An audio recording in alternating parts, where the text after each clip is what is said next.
Hey everyone, my name is Artindi, and this is devlog numbered something or other for the game I'm co-authoring called Paradigm. It's a game where you can clone yourself and solve puzzles and play a story and whatever else. I don't know.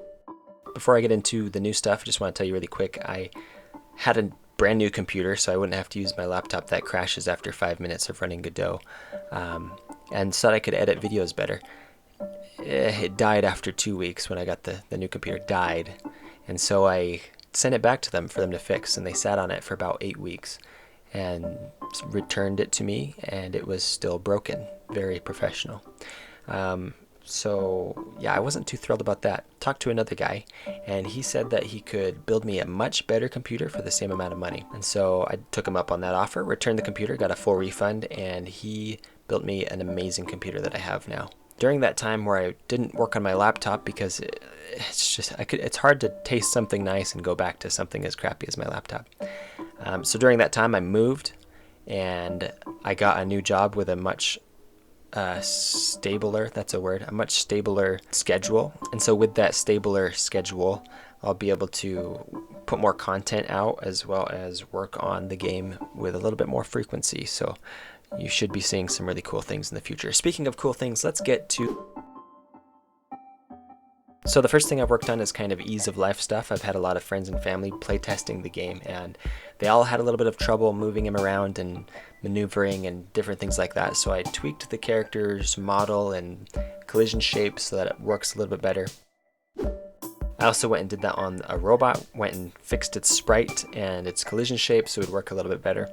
And I also worked on the player platform, made that function a little nicer and look a little bit smoother so that people can actually jump on it. It was just high enough that it was actually hard to jump on, but now it's a little bit nicer.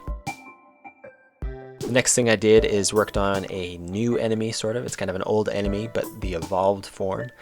This enemy will have a lot to do with the story, so I'm gonna just leave it at that. I'll let you know that this animation sucks. It's the worst ever. I may come up with alternate animations and let people vote on which one they think is the best, but right now that's what I have. I'm gonna change it probably in the next week, next 2 weeks, we'll see.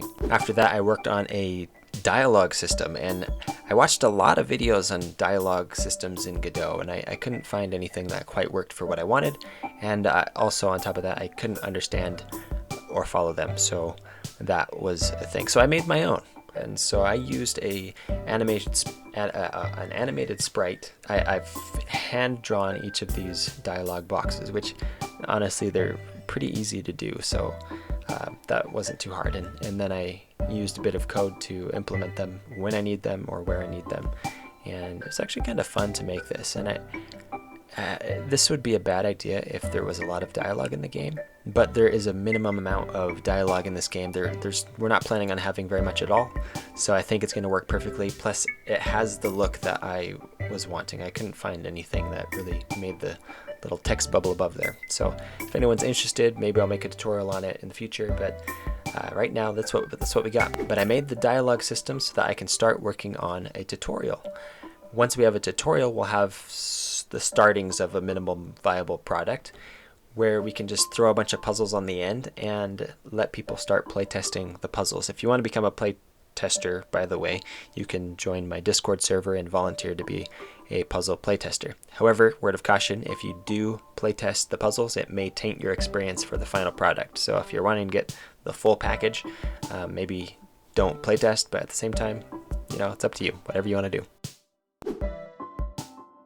So in the future, look forward to a new enemy. I'm going to explain a little bit more of how that's going to work and what's going to be going on there, as well as a tutorial. Maybe I'll show the whole tutorial in one of the devlogs, because there's no secrets in the tutorial. So that's all the new stuff that we have, and there's going to be a whole lot more new stuff, like I said, so keep an eye out. But thank you so much for watching, and have a beautiful day.